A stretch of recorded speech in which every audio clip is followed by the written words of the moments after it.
สบายดียินดีต้อนรับเข้าสู่รายการ LGBT Talk เนาะซึ่งมาไม่ได้พบกับตุ้ยเช่นเคยมื้อนี้พิเศษอีหลีเนาะอยู่กับแขกรับเชิญของพวกเราท่านก็นั่งอยู่ทางข้างของตุ้ยกันแล้วเนาะเดี๋ยวให้เพื่อนแนะนำตัวเองกันเลยโดดสบายดีซื้อปอกกี้ธรรมวงศาเด้อซึ่งซื้อแท้ซื้อสนหลงธรรมวงศาเป็นพ้องอันดับ4ของคาวคีลาวเนาะปี2019ยินดีต้อนรับป๊อกกี้เข้าสู่รายการ LGBT Talk อย่างเป็นทางการเนาะโดยเป็นเกียรติหลายๆที่ว่าให้เกียรติมารายการของนายเนาะโดยบ่เป็นยังโดยเดี๋ยวเราเข้าเรื่องกันเลยเนาะเดี๋ยวต้องถามป๊อกกี้กันก่อนว่าอันชื่อป๊อกกี้มันชื่อตั้งแต่ต้นเลยบ่หรือว่าแม่ชื่อตั้งแต่น้อยบ่ได้มีเปลี่ยนเลยป้าจะมาปอกแต่มันอาจจะมีบางป้าก็มาป๊อกกี้อย่างประมาณนี้ก็เลยว่าตั้งชื่อเหมือนนี้ไปเลยแสดงว่าชื่อลิ้นของเราแต่ต้นมันชื่อป๊อกเนาะแล้วก็ป๊อกกี้เป็นนามแต่ว่าใครจะเป็นคนเอิ้นโอเคป๊อกกี้ตอนนี้เป็นเฮ็ดอีหยังอยู่ไสตอนนี้ยังเป็นนักเรียนอยู่เนาะอันม.7 ของเรียนม.2 เสร็จหาแล้วก็เรียนเพิ่มเป็นภาษาอังกฤษต่อเลยยังบ่ได้มีเฮ็ดอยู่อย่างเลยแล้วก็เฮ็ดเวียกเกี่ยวกับกล่องประกวดอย่างประมาณนี้เลยแต่ว่าเดี๋ยวเขาขอเกริ่นในรายการกันเนาะว่าป๊อกกี้เพิ่นเป็นตอนนี้เป็นนักเรียนอยู่เนาะเป็นนักเรียนม.7แล้วก็ตัวสูงใหม่ของเพิ่นเนาะที่ว่าเพิ่นได้รับตำแหน่งมาไม่มานี้ก็คือเป็นห้องอันดับ4ของ Power Queen Lounge เนาะหรือว่าเป็นของประกวดของสาวเพศ2นั่นแหละแล้วก็เพิ่นก็ยังมีเขาว่าจะไหนภาพ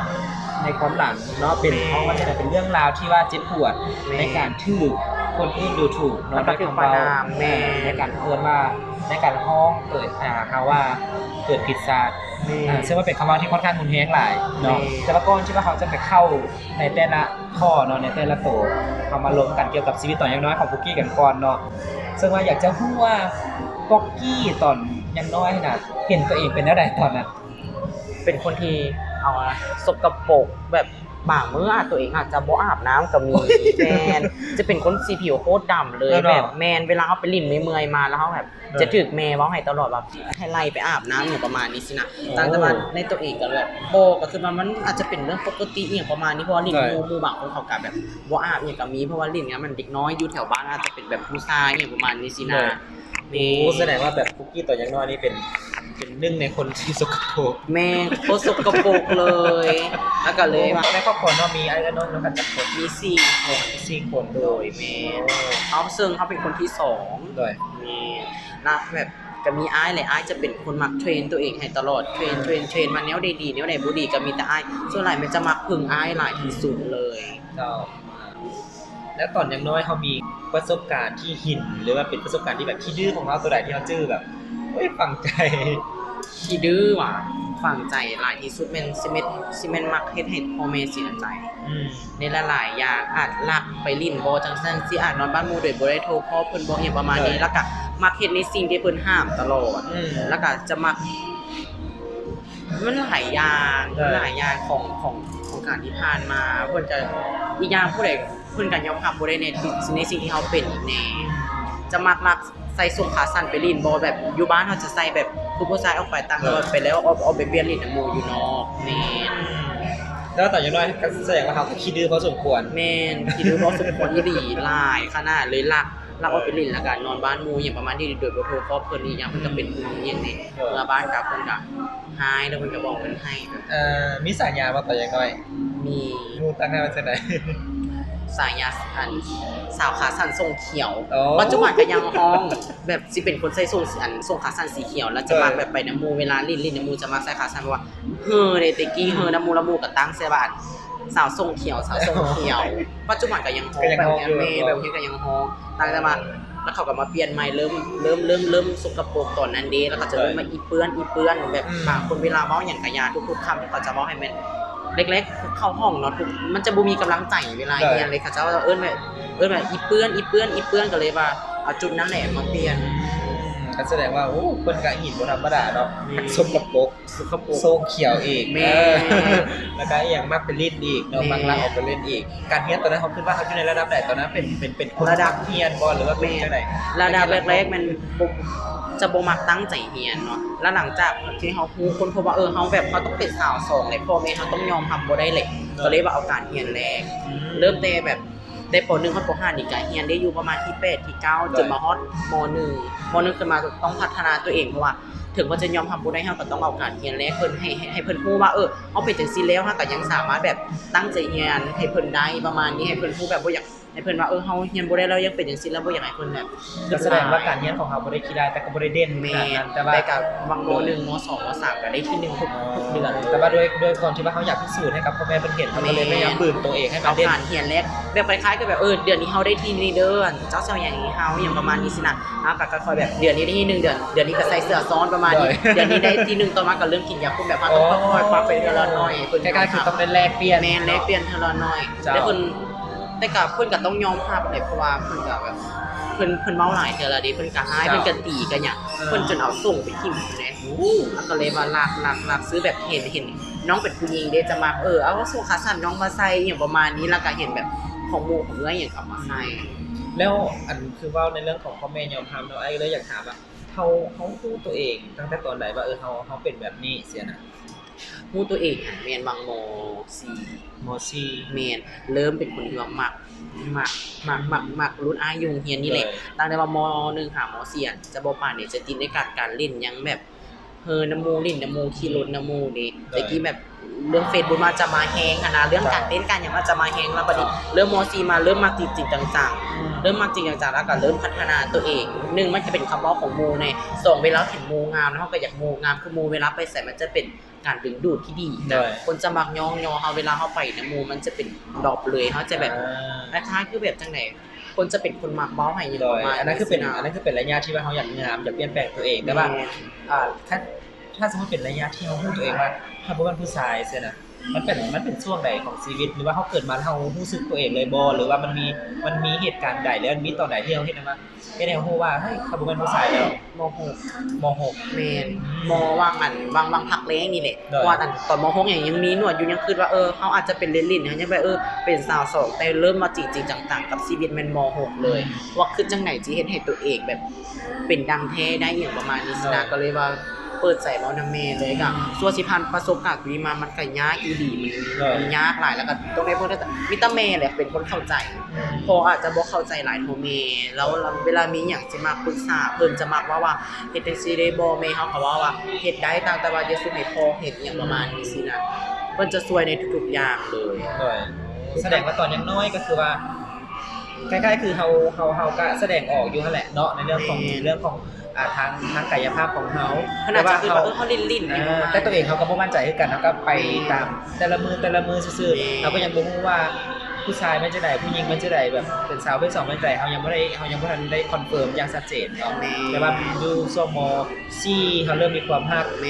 .6ก็เลยคอนเฟิร์มชัดเจนว่าเขาเป็นผู้ชายละนี่คือสิ่งที่แม่นตัวตนของค่อยแล้วก็เริ่มมาม.7มาเพราะว่าเริ่มพัฒนาตัวเองก็แม่นเรื่องสีผิวแม่นวางผักแรงจะบ่ออกบ้านบ่ออกอย่างเลยเวลาออกแดดมันต้องแน่ว่าเอาผ้าพวกมูจนเว้าให้เนาะบ่ตายที่บ่เรื่องสำคัญจังซั่นได้สิออกแดดนิดนึงก็เลยว่าเขาก็หายทุกมื้อจนถึงปัจจุบันก็ยังเป็นคือเก่าอยู่ว่าเรื่องสีเขียวแล้วกัดด้วยแปลกเนาะบอกว่าเฮาเคยถูกหมู่เว้าให้บูลลี่นู่นนี่นั่นและอยากรู้เหตุผลหลักๆที่ให้เขาแบบคิดที่จะเปลี่ยนแปลงขึ้นมาทันทีมันต้องมีก็เรื่องความหักกันแหละแม่นเฮาคิดว่าเราคือสิมักผู้งามๆเนาะอีหยังประมาณนี้เนี่ยเราก็ต้องพัฒนาเฮ็ดจังได๋ที่จะว่าเฮ็ดให้เขาเพราะว่าส่วนหลายอยู่ได้แบบเขาต้องมักคนงามอยู่แล้วต้องคิดว่าอันนี้ขอตัดก่อนคือถ้าคนนั้นที่ว่าเฮ็ดให้น้องเปลี่ยนแปลงเราเป็นไผแล้วเอาไปสปาร์กกันแล้วใดอีหยังจังได๋เสียนะเราให้อ่านฟังหน่อยนึงเอาแบบสั้นๆเนาะเราก็เป็นรุ่นอ้ายของอยู่โรงเรียนอย่างประมาณนี้ซะเวลากินข้าวเนาะเฮาอยู่ตึกอยู่แล้วประมาณนี้สินะเขาเป็นคนที่ว่าจะบ่มักอันนั้นปานใดก็สิชวนหมู่ไปลงไปจังซี่เวลาเห็นแล้วก็สิโค้งหน้ากลับมาคืนก็สิย่างขึ้นดึกตัวเองคือสินะแล้วก็พยายามทุกมื้อเห็นหน้าไปโรงเรียนแล้วนะเป็นคือแฮงคักดักแต่บ่แลแบบเฮ็ดให้ตัวเองลุกมาโรงเรียนทุกมื้อนะหน้าที่ตัวเองสิแบบคือมื้อนี้เมื่อยกับพักผ่อนแต่ตัวเองสามารถไปโรงเรียนได้ทุกมื้อเวลาเห็นหน้าเฮาก็แบบยิ้มได้ประมาณนี้ก็เลยว่าคล้ายๆคือเป็นการแอบหักตั้งแต่มาถึงปัจจุบันแล้วก็พอแล้วว่าแสดงมันคล้ายๆคือเฮ็ดให้เขาเขาก็สิว่าก็เฮ็ดให้คนเปลี่ยนแปลงได้อย่างประมาณนี้สินะก็ถือว่าขอบใจเราประมาณนี้ตั้งแต่ว่า เว้ากับบ่ได้เว้านำกันเลยอหย่างก็บ่ได้เว้านำกันมีแต่เฮาแอบ แอบ ซื่ ซื้ อ อเป็นเขาว่าเป็นแฮงบันดาลใจทำเป็นไง ๆไปโรงเรียนทุกมื้อก็ดีใจแบบเวลาย่างกายในห้องก็สิแบบหมู่ก็สิเอิ้นป๊อกๆๆๆก็สิเอิ้นว่าไปย่างออกไปเนาะอย่างประมาณนี้นะแต่ก็แบบแล้วก็คือว่าเลยเนาะทุกคนมันก็สามารถยอมรับสังคมที่สองบ่ได้ดังนั้นเราก็ต้องแบบเฮ็ดแนวใดที่จะให้เขายอมรับว่าเพิ่นโตในสังคมแนวใดเฮ็ดแนวใดแบบจริงๆนะคือเขาคิดว่าเขาดีอย่างประมาณนี้ แมนตัวนี้เป็นจุดที่ว่าถึงต้องอีหลีเนาะ แต่มาถึงปัจจุบันนะก็คือว่าสิคิดว่ามีความหักมากอะบ่แล้วเด้ หน่อย บ่คือเราบ่เอาแล้วอย่างประมาณนี้สินะถึงมีคนเข้าหาต่างแต่ว่าเขาก็สิแบบจะกัดกันเพราะว่าทุกอย่างบางทีมันเข้ามาหาเขามันเขาก็รู้อยู่แล้วแหละว่ามันบ่มีไผจริงจังกับสาวสองแม่นเขาก็ต้องแบบเขาเอาในจุดๆนี้เขาก็ซะแบบตั้งใจเรียนแล้วเขาใหญ่มาเขามีอนาคตที่ดีหั้นนะเป็นอย่างสิบ่มีเข้ามาในชีวิตเขาคือจังซั่นทุกคนก็เพียงลิ้นก็เลยว่าโอ๊ยบ่ขอตัดเดียวซะเขาจะเอาตั้งใจเรียนหลายกว่าจะโฟกัสที่การเรียนหลายกว่า เป็นอย่างที่ว่าดีหลายเนาะเอาเป็นว่าเดี๋ยวเวลาของเราในเบรกกันดีนะจะหมดแล้วเนาะเดี๋ยวนี้แต่ว่าเขาขอพักเบรกกันไว้ก่อนเนาะเดี๋ยวระยะที่2เราจะค่อยมาล้มกันกับในเรื่องของคำที่ว่าถูกดูถูกโดยการใช้คำว่าเกิดผิดชาติเนาะซึ่งจะเป็นจังได๋เดี๋ยวเรามาติดตามร่วมกันในระยะที่2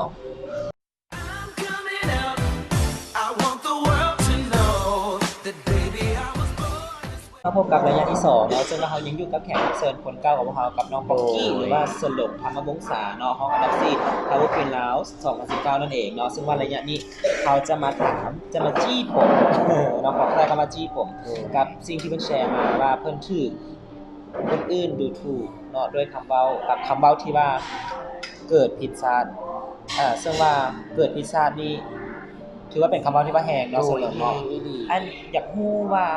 คำเว้านี่มันเริ่มมาจากไหนหรือว่าไผเป็นคนเว้าแล้วก็ตอนใด ก็เริ่มที่ว่าการแต่งตัวของตัวเองนี่แหละแล้วมันอาจจะมีแบบคนอ้อมข้างบ่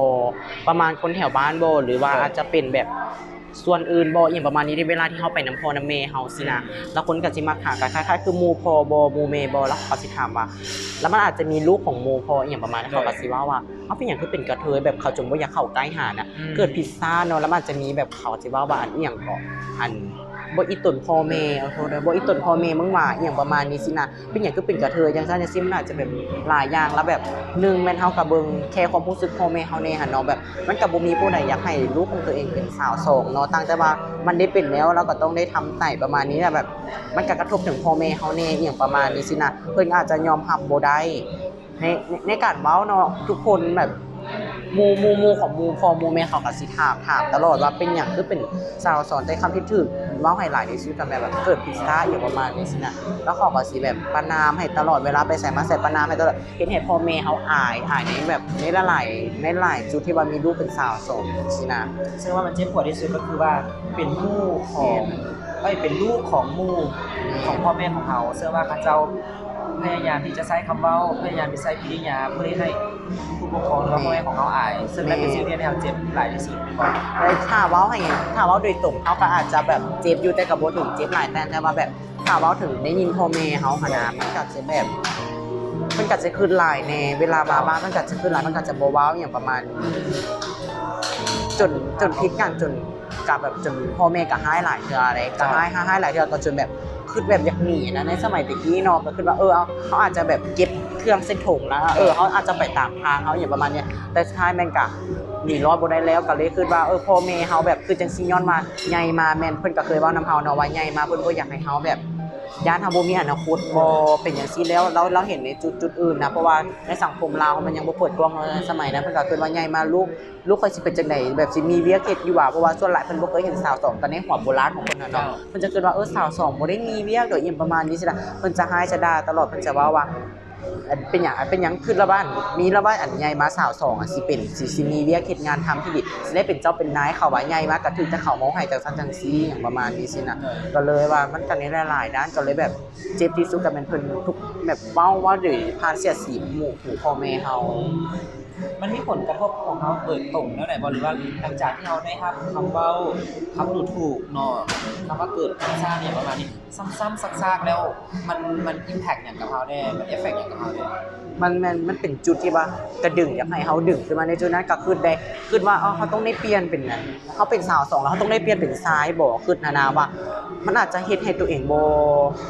แบบบ่มีความสุขที่บ่คือนั่นน่ะแม่นบ่แบบยังคิดไว้ว่าเอาเฮาต้องกลับมาเป็นทรายสิว่าจึงเฮ็ดให้พ่อแม่ดีใจคือได้พ่อแม่เพิ่นก็เพิ่นขอแหน่เพิ่นก็ขอว่าแบบก็เลยเฮาก็เลยตัดสินใจบ่ได้ก็จนให้แบบให้ทุกมื้อเลยได้ก็สัวว่าสิเฮ็ดจังได๋เนาะสิจังได๋เนาะสิจังได๋เนาะก็เลยว่าต้องเอาอันเล็กๆเลยซะก็ต้องว่าการเรียนแรกก่อนซะต้องเอาไปเทื่อละน้อยก็เลยว่าการเรียนมันมันก็เริ่มว่ารู้สึกว่าดีขึ้นแบบเพิ่นก็ยังเวลาหมู่เพิ่นมาเพิ่นก็สิยังบ่ปากคือตะกี้เพิ่นว่าเพิ่นจะเป็นคนบ่มักเว้านำเฮาเลยเวลาหมู่เพิ่นมาอีหยังประมาณนี้ก็เลยว่าจุงเดือนเพิ่นก็จะรู้เพิ่นมาว่าโอ้ลูกกูเรียนเก่งได้อีหยังประมาณนี้มันก็เลยว่าเฮ็ดให้เป็นแฮงก็พยายามในการคือดึงลูกของตนเองแล้วก็พยายามจะคมเฮาให้ได้พ่อแม่เฮาอาย แม่น ถือว่าเป็นอย่างที่ค่อนข้างเป็นเรื่องใหญ่ แม่แล้วก็เลยว่า มันคล้ายๆคือมันเป็นเรื่องของพ่อแม่ขนาดเนาะเป็นมันเอฟเฟกต์พ่อแม่ครับอะมันเฮ็ดให้เรื่องตัวนี้มันเฮ็ดให้เพราะว่าจะได้กระทบทางใจหลาย แม่ และนอกเหนือจากคำเว้าจากหมู่ของจากลูกของหมู่พ่อแม่ของเขาแล้วเขายังมีแรงกระทบอย่างจากสังคมภายนอกบ่อยู่ในโรงเรียนบ่หรือว่าในชีวิตประจำวันเขาเคยถูกบูลลี่เคยถูกเขาเว้าเสียดสีหรือว่าเคยถูกการกระทำอย่างที่เขาคิดว่ามันบ่เท่าเทียมมันบ่แฟร์ แม่นก็ต้องมีอยู่แล้วเพราะว่าตะเกียนมันก็สิมีลูกก่อนแม่นอยู่เฮียนก็มีอยู่เฮาออกไปส่วนนอกออกสังคมมันก็ต้องมีแล้วก็คือเห็นแบบคือเวลาเฮาย่างกายนะในตอนนั้นเนาะเขาก็สิลูกเขาก็สิซี้ว่าอุ๊ยกระเทยแบบเฮาได้ยินคำนั้นเฮาก็เลยแบบพ่อแม่เขาก็หัวนำมันนะเฮาก็เลยว่าเป็นหยังคือว่าเฮ็ดจังซั่นหยังประมาณนี้สินะก็เลยว่ามันบ่ดีมองใดประมาณนี้สินะเจ้ายังบ่ได้ฮู้จักข่อยพอหยังประมาณนี้สินะแล้วก็เลยยังสินะว่าอุ๊ยกระเทยแบบถือจดเมาให้หลายอย่างคือเวลาไปโรงเรียนเนาะในตอนนั้นเนี่ยคันกระเทยเนี่ยคันบ่คันเอาง่ายๆคันบ่งามแท้เขาจะบ่สนใจแบบก็คือว่าขนาดเขาตั้งใจเรียนมันก็ยังบ่ถึงแบบจนมาฮอดว่าเขาต้องรักษาตัวเองก่อนซะประมาณนี้เพราะเขาก็ยังเว้าให้หลายแบบบางเทื่อเขาอาจจะงามเขาอาจจะดีได้เขาอาจจะเอาเขาไปปรับปรุงนะเขาเป็นแบบอย่างก็เลยว่าคือจังซั่น แต่ว่าอันนี้คือไอ้ฟังแล้วไอ้รู้สึกเสียใจย้อนว่าอย่างว่าผู้ใหญ่เป็นคนที่สอนเด็กน้อยให้บูลลี่เฮานะว่ากระเทยจังซี่ซึ่งว่ามันเป็นการสอนเด็กน้อยที่ผิดนอกจากจะฝากอย่างถึงผู้ปกครองที่กำลังมีลูกน้อยอยู่แล้วไปเห็นคนอื่นที่มีความหลากหลายทางเพศแล้วข้าเจ้ากำลังพยายามหรือกำลังปฏิบัติในเรื่องของพฤติกรรมแบบนี้อยู่อยากจะฝากอย่างถึงข้าเจ้าด้วยอยากจะฝากว่าบ่เฝ้าตัดสินคนที่ว่าเจ้าบ่ทันผู้จะเข้าเทือนเนาะจงเบิ่งในการประพฤติของเขาก่อนเขาอาจจะดีเจ้าอาจจะบ่ฮู้ว่าเขาบางเทื่อเขาอาจจะมีจุดดีของเขานะลองให้โอกาสเขาเบิ่งก่อนเนาะแล้วก็สิ่งที่สำคัญคือเฮาปลูกจะยึดสำนึกให้กับเด็กน้อยแล้วต่อไปเด็กน้อยเขาจะก็ไปแสดงพฤติกรรมก้าวร้าวมันจะกลายเป็นนิสัยของลูกของเขาเองเลยพยายามที่จะเฮ็ดให้เด็กน้อยรู้จักให้เกียรติคนอื่นว่าจะเป็นเพศใดก็ตามเนาะว่าลูกเขาจะเกิดลูกเขาจะเติบโตขึ้นมายังเป็นถ้าสมมุติเป็นผู้ชายก็จะเป็นสุภาพบุรุษอีหลีเลยที่ว่าให้เกียรติทุกคนนะแม่นเพราะว่าทุกคนมีสิทธิ์เท่าเทียมกันนี่คือจังซั่นแล้วก็นอกเหนือจากคำเว้าอย่างต่างๆในปัจจุบันเนาะปัจจุบันเขายังได้รับการบูลลี่บ่เมื่อกี้นี้ไอ้ว่าถึงในตอนยังน้อยเนาะแต่ในตอนนี้เดี๋ยวเขายังมีอย่างที่เป็นการถือบูลลี่บ่การถือเลือกปฏิบัติหรือว่าการถือเว้าใส่คือว่าเฮ้ยมันบ่โอเคเว้ยอย่างซี่มันจะบ่มีแล้วได้แม่นรู้สึกว่าเอาแบบรู้สึกดีใจในตัวเองแบบทำอิฐก็อาจจะมีอยู่นึงมันก็เรื่องกองประกวดแน่เนาะก็ต้องขอบใจหลายๆที่ว่าเพิ่นได้เปิดโอกาสให้ชาวสองในแบบได้แสดงทัศนคติเนาะของตัวเองแบบได้มีความรู้ความสามารถแบบได้กล้าในสิ่งที่ตัวเองบ่เฮ็ดนะได้แบบได้ให้จุดยืนของสาวสองหลายขึ้นแม่นแบบไปใส่มาใส่ผู้ใหญ่เพิ่นก็สิท่วงอุ้ยงามมุ้ยแบบตะแพงมุ้ยอย่างประมาณนี้นะเฮ็ดให้สังคมยอมรับให้ได้หลายขึ้นว่าน้องคิดว่ามันตัวใดที่ว่าเป็นตัวที่เฮ็ดให้ชีวิตเฮาเปลี่ยนหรือให้มันไม่เกิดมีการยอมรับกับตัวเฮาหลายขึ้นการประพฤติตัวเล็กๆไม่การวางตัวในสังคมเนาะเฮ็ดจังได๋ให้เพิ่นเบิ่งในด้านดีๆแม่นแล้วก็ต้องเฮ็ดให้เพิ่นฮู้ว่าเฮาบ่ได้คือคนอื่นแบบว่าสมัยตะกี้เนาะมันก็สิเห็นนั่นแหละเนาะเพิ่นก็สิเห็นหลายๆอย่างว่าชาวสองเป็นจังได๋ดังนั้นเฮาต้องประพฤติตัวเองแล้วก็วางตัวในสังคมให้ถูกแสดงว่าการวางตัวการปฏิบัติตัวให้เขาเห็นภาพของเฮาในมุมที่ดีแล้วเขาก็จะยอมรับเฮาเองเนาะแล้วก็เป็นคนดีของสังคมแม่เป็นคำแนะนำที่ว่าดีหลายเราไอ้ก็ฟังว่าเป็นมีน้องๆอีกหลายๆคนหรือว่าเป็นเขาว่าจะได้ยังบ่ถึงคนหลากหลายทางเพศเป็น น้องๆสาวเพศ2หรือว่า transgender ที่กำลังเบิ่งรายการของเราอยู่สามารถจะได้เอาตัวนี้ไปเป็นความรู้และการไปปรับใช้ในชีวิตของเราเจ้าว่าการที่จะถึงยอมรับเราก็ต้องคิดให้ตัวเองเรามีคุณค่าก่อนเนาะแล้วก็เป็นตัวที่ว่าตามที่สังคมต้องการคือเป็นคนดีนั่นแหละโบเฮ็ดอย่างที่กระทบกับสังคมเนาะก็ถือว่าเป็นสิ่งที่บ่ยากที่เราสามารถเฮ็ดได้เดี๋ยวระยะนี้ครับก็จะเบรกกันก่อนเนาะว่ารู้สึกว่าฟังแล้วได้คล้ายๆคือไปอยู่ในสถานการณ์ตัวนั้นเลยเพราะว่าสตอรี่ของน้องน่าสนใจหลายเนาะแล้วก็ชีวิตเรื่องราวอย่างต่างๆการถือบูลลี่การถือข้อเห็นทางด้านคำว่าหลายอ้ายเชื่อว่าหลายๆคนเชื่อว่าเป็นโดยเฉพาะคือสาวประเภท2ในตอนอย่างน้อยเขาต้องถูกบูลลี่กันอยู่แล้วมันเป็นเรื่องนั่นแหละมันเป็นเรื่องที่ว่าสังคมตีกรอบว่าโอเคเจ้าเป็นแบบนี้เจ้าต้องเป็นแบบนี้แล้วก็มันจะมีคำว่าอย่างต่างที่บางครั้งเราก็โอเคเนาะแต่ก็หวังว่าต่อไปกันอาจจะหลุดน้อยลงแม่แล้วอาจจะรู้เลยเนี่ยอาจจะให้เบิ่งเขาก่อนให้ลองให้โอกาสเขาเบิ่งก่อนโอเคเอาเป็นว่าเดี๋ยวระยะนี้เขาขอพักเบรกกันก่อนเนาะแล้วก็เอามาพบกันในระยะหน้าซึ่งระยะหน้าเขาจะมีการเล่นเกมโดยมีการเล่นเกมแล้วก็เขาจะมาให้คุกกี้เนาะใน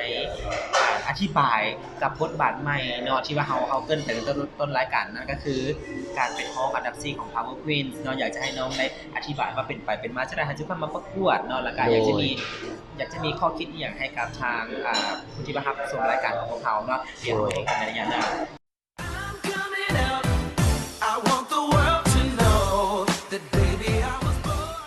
กลับมาสู่ระยะนี้เนาะซึ่งว่าเป็นระยะสุดท้ายของทางรายการแล้วเนาะซึ่งเราก็ยังอยู่กับบ็อกกี้เนาะหรือว่าสลงทำมาองศาเล็กเนาะซึ่งระยะนี้เนาะเดี๋ยวเขาจะมาเล่นเกมกันก่อนเนาะซึ่งว่าเกมของเขาแม่นถามไว้ต่อไปโดยจะมีเซตคำถามให้กับน้องบ็อกกี้เนาะให้บ็อกกี้ตอบยั่งไว้ตามที่ตัวเองคิดได้เลยพร้อมแล้วบอพร้อมแล้วพร้อมแล้วเดี๋ยวหันใจก่อน3 บาทหันใจ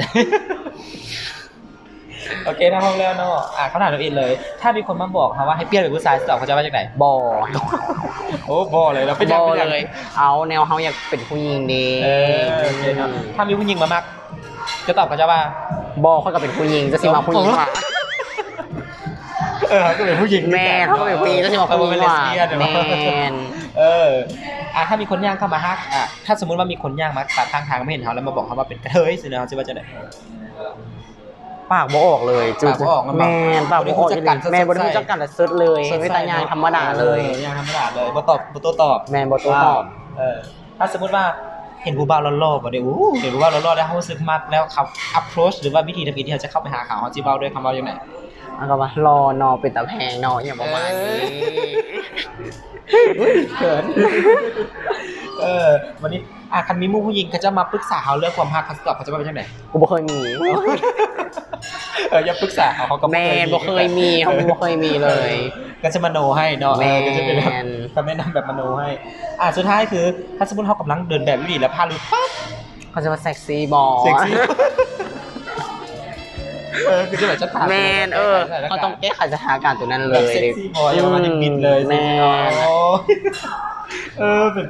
เป็นแบบเส้นคำถามที่ทะเลโบคำถามกับจอกผักขนาดอันนี้ถือว่าซอฟเขาขอซอฟไปก่อนเนาะไม่อยากให้แบบว่าเจาะจิ้มลายเดี๋ยวแบบว่าสโลกลับบ้านไปละให้ไปยังซิเนาะถามลายโบจิ้มลายโบเลยอันนี้ก็จะเป็นคำถามนอกผ่านไปแต่ว่าตอนนี้เขามาเข้าในเรื่องตัวต่อไปเลยก็คือเบียกงานเนาะหรือว่าเป็นตำแหน่งใหม่ที่เราได้บทบาทใหม่ที่เราได้นั่นคือการเป็นห้องอันดับ4 Power Queen แล้ว2019ซึ่งว่าเป็นเวทีการประกวดของสาวประเภท2เนาะเป็นการทำอิฐเนาะของสปลาวของพวกเขาเดี๋ยวอยากจะให้น้องได้เท้าความน้อยนึงว่าเป็นไปเป็นมาเท่าไหร่เขาจะค่อยมาประกวดหรือว่าตัดสินใจเข้ามาประกวดในตัวนี้อันในอีกยังก็เป็นความฝันของตัวเองอะไรก็เป็นจุดยืนของตัวเองมันมักในการใส่ประกวดอยู่แล้วพออยู่บ้านจะเป็นคนที่ว่าไปเอาเกือบดิงยองแม่มาใส่แล้วก็ย่างอ้อมบ้านจะเห็นในพื้นซินว่าตอนนั้นเพิ่นยอมพาไปแล้วสิ่งที่2ก็แม่นอ้ายกับโบกคือว่าอันแบบเขาเป็นคนที่ว่ามักใส่เครื่องสำอางหลายคือจะมักโบออกบ้านพยายามพอกส่วนตัวแล้วเพิ่นก็สิว่า ลองเอาความงามตัวเองไปเป็นประโยชน์เบิ่งแม่ลองเข้าประกวดนะเพิ่นจะเป็นคนแลนด์ทุกอย่างเลยแล้วแบบหลังจากแลนด์แล้วเพิ่นจะบ่ซวยเลยเพิ่นจะให้เฮาเฮ็ดด้วยตัวเองเลยมีแต่เพิ่นสิส่งแบบฟอร์มให้สุดท้ายแม่นเฮาไปด้วยตัวเองเฮาจะบ่มีหมู่เลยเพราะเฮาบ่ได้ฮู้จักไผเลยแล้วมีอีกผู้นึงกันแบบแล้วเป็นหมู่อ้ายแล้วก็ประกวดซินะเฮาก็เลยว่ามีแต่ลมนำเราเฮาบ่ได้มีหมู่เลยทุกคนเข้าไปแบบมีหมู่แบบเฮาบ่ได้มีเลย แสดงว่าอ้ายเป็นตัวรักตัวต่อในการที่จะเอาพร้อมแบบพร้อมไม่เฮา แม่นเพิ่นไปก๊อปไปหยังเพิ่นช่วย แบบพอไม่เฮาแล้วเขาก็ไป แม่น คือว่าเริ่มต้นมาจากอ้าย แม่น แล้วไปแล้วเป็นจังไหนเวทีรูปแบบหรือว่าเขาได้ประสบการณ์ที่อย่างที่เขาบ่คาดฝันบ่ แมนมึงแมันมิตรภาพ และการที่เขาโบกล้าแสดงออกนะ ใช่ แบบมันจะมีแบบนอสาวสองเขาจะเป็นคนตลกอยู่แล้วเขาก็จะมักมาส่วนเรื่องอารมณ์เรื่องอันผู้ชายในท่านแดงซี่นะแล้วก็มันให้กล้าเขาส่วนไหนมันกล้าแสดงออกเลยแรกๆแมนแล้วก็มิตรภาพที่ดีจากหมู่เพื่อน เวทีเป็นจังไหนแบบองค์ประกอบของมันหินโบหรือว่าจังไหน ถือว่าเพิ่นใหญ่นักแน่น นักแน่นด้วยเนอะ แมนเพิ่นแบบเพิ่นก็ถือว่าเพิ่นลงทุนบนทุกอย่างเพื่ออยากให้เฮาแบบเพิ่นต้องคัดเลือกคนที่ดีสุดเพิ่นต้องปรับบุคลิกภาพเฮาต้องเฮ็ดทุกสิ่งทุกอย่างนะรู้สึกว่าดีหลายแล้วก็ให้จุดยืนในสังคมหลายคนเหมือนเจ้าต้องอยากขอบใจเวทีนี้หลายๆ แล้วก็จุดพิเศษของเวทีนี้น้องคิดว่ามันแม่นอย่าง การนั้นการแบบอย่างก่อเจ้าเอิ้นว่าการให้แบบการให้ความสำคัญสำหรับเฮาและการแบบเบิ่งแงเขาที่ดีหั่นนะแม่เขาก็สิแบบใส่ใจเฮาหลายๆและในหลายๆได้เพิ่นจะมักแบบเบิ่งในการโพสต์ Facebook ของเฮาบ่เพิ่นจะติดตามในหลายๆอย่างอันใดที่ว่ามันบ่ดีเพิ่นจะมาปรับปรุงเพิ่นจะแบบสอนในหลายๆอย่าง ก็คือในเรื่องดีเทลอย่างต่าง แม่ ๆรายละเอียดเนาะเพราะว่าก็อยากจะคือที่ว่าอยากเห็นภาพลักษณ์ของสาวประเภท2ในรูปแบบที่ว่าดีขึ้น แม่ แต่ว่ามีเจตจำนงที่ว่าดีหลายเนาะ แม่ ของประกวดตัวนี้ต้องขอสมเสยแล้วน้องก็ได้ผ่านเข้าไปในรอบ4คนสุดท้าย 5 คนสุดท้ายแม่น ซึ่งเป็นอย่างที่น้องคาดฝันมาก่อนว่า แม่น ตอนนั้นนี่คือตอนที่เข้ามาเขาได้ expect หรือเขาคาดหวังว่าเขาต้องได้ติดท็อปสุดท้ายที่ไปยืนอยู่ถึงเวที เพราะว่า Final แบบทุกคนมันมีบุคลิกภาพที่ต่างกันก็คือว่าเขาอาจจะแบบการในจอนคือของตัวเองก็คือว่าตัวเองอาจจะได้เข้าแต่บ่เห็นหมู่หมู่งามก่อนจะได้สิหมู่ก็สิได้เข้าเพราะว่ามันมีแต่คนเก่งๆเด็กก็เลยคือแบบอย่าแบบทำอิฐไปทำอิฐแล้วเขาจะซ้ายขึ้นมาแบบซ้ายแล้วบัดนี้มาเขาสุดท้ายมันเขาดรอปลงก็เลยว่าต้องเฮ็ดจังได๋พอมีหมู่มาเตือนเด้ก็ฮู้สึกว่าจะขอบใจหมู่ผู้นั้นหลายเพราะว่าเพิ่นมาเตือนว่าสนหลงเดี๋ยวนี้เจ้าดรอปลงเด้อเป็นหยังจะไปเฮ็ดหยังมาก็เลยว่าเขาต้องมาใช้คืนแล้วแหละอย่างประมาณนี้จนฮอตแบบใกล้จะฮอตไฟนอลก็เลย แล้วก็อีกอย่างก็เห็นแม่ไปเชียร์เพราะว่าแม่เพิ่นแบบ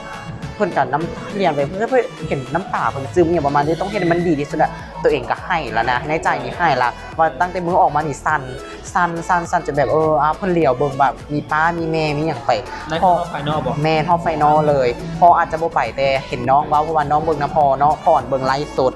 แมนเขาจะว่าดีใจอย่างประมาณนี้สินะเข้ากองประกวดกับแมนแบบเพิ่นกับแบบสร้างแต่งหน้าเพิ่นกับแบบอินเทรนให้เขาแหละต้องขอบใจสร้างแต่งหน้าโลดถ้าเสริมสวยโลดหลายๆเนาะแม่แบบเพิ่นแบบเสริมความงามเขาเวลาแบบที่มาเขาประกวดแล้วว่าเพิ่นจะเขาเบิ่งคือเพิ่นจะบ่เบิ่งคนอื่นเพิ่นจะแรงเข้าไปทางหลังเพิ่นจะไปตื้มให้เขาตลอดนะรู้สึกว่าเพิ่นเช็คแทนน้ำเฮาดีโว้ยอย่างประมาณนี้สินะแม่น แต่ว่าน้องมีการเตรียมตัวอีกอย่างบอลหลังจากที่ผู้ผลปุ๊บว่าเขาจะได้เข้าห้องไฟนอลละเมื่อกี้นี่เว้าเรื่องไฟนอลเนาะแต่ว่าก่อนที่จะขึ้นไปห้องไฟนอลเขาได้มีการเตรียมนี่อย่างเพิ่มเติมบอเรื่องการตอบคำถามเรื่องการย่างเรื่องกำลังใจอย่างเงี้ย แม่นการย่างนี่เฮาก็แบบลงใจแล้วการย่างเฮาย่างได้ตั้งแต่ว่าแม่นอยากให้พ่อแม่มาเชียร์แรกๆมันอยากให้พ่อแม่มาเชียร์อยากให้เพิ่นเห็นว่าเฮาก็แบบเป็นจังซี่แล้วเฮายังสามารถเป็นจังซี่ให้เพิ่นเห็นนะ เลยคือในการประกวดแม่นเขาติดท็อป40เนาะไปห้องไฟนอลแม่นเขาเจ้าคัดเป็นจังได๋ แบบไป40กลายเป็น20 กลายเป็นซาว 20แล้วมาเหลื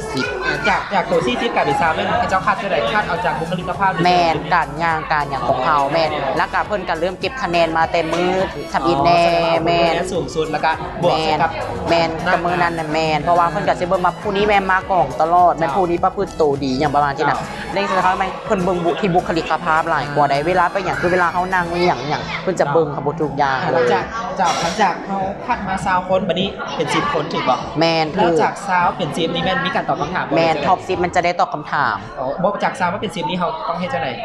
คือ เฮาต้องได้เดินสุดเข้ามาเฮาจะพรีเซนต์สุดจังได๋ให้มันงามแมน แสดงว่าคะแนนมันจะได้จากการพรีเซนต์ แมนแล้วก็การย่างพร้อมแม แล้ว น บัดนี้คือเป็นข้อคำถามคือรอบ10คนสุดท้าย แมนท็อป10มันเพิ่นจะได้เอาคำถามแมนเขาจะได้จกคำถามเธอละคนผู้ใดตอบได้ก็ถือว่าเข้าไปท็อป5 แล้วคำถามของน้องมันอย่างได้ตอนนั้น อันเจ้าขึ้นแนวใดเกี่ยวกับอันกองประกวดนะเจ้าจะชักชวนคนให้มาประกวดในปีหน้านะแนวใดประมาณนี้แม่เขาก็เลยตอบว่า